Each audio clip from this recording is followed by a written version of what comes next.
I've always been a kleptomaniac. It's not that I was lazy or anything, I was just bored. Stolen goods were always more interesting to me. I could just look at whatever it was and relive the exciting memory of the theft itself. Sometimes I was worried that I'd get caught. Other times I was riding an adrenaline rush. But it wasn't until the last thing I ever stole that I truly felt afraid. I remember it like it was yesterday, despite the years I've been trying to forget it. My friends and I snuck into a graveyard to drink a few beers like we normally did on a boring weeknight. We headed for our usual spot, an old run-down mausoleum. Only this time it was locked. It seemed someone had finally taken an interest in the dead guy it belonged to and didn't appreciate us partying there. So we split up and went looking for a new place. Finally, I found another mausoleum, and one of its walls had begun to crumble away, but I squeezed through.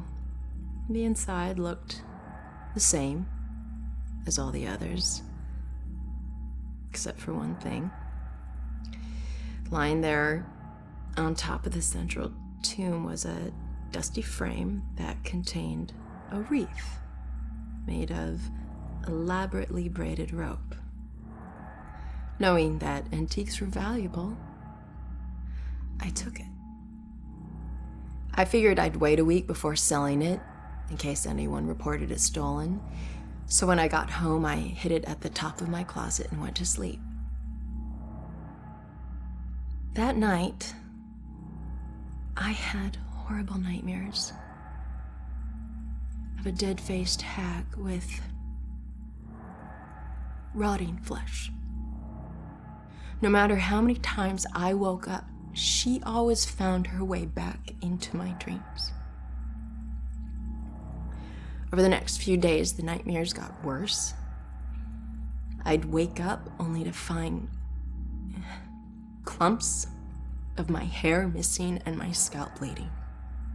I chalked it up to stress and feelings of guilt about stealing from the graveyard.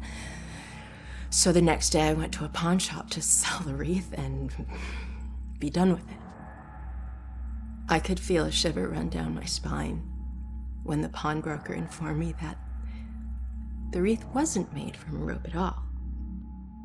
It was actually made from the human hair of a deceased loved one, as was customary in the late 1800s. I wanted the nightmares to stop, so I sold it to him. Unfortunately, it didn't work that way. Now, I spend my time trying to track it down, hoping to return it so I can finally get some sleep.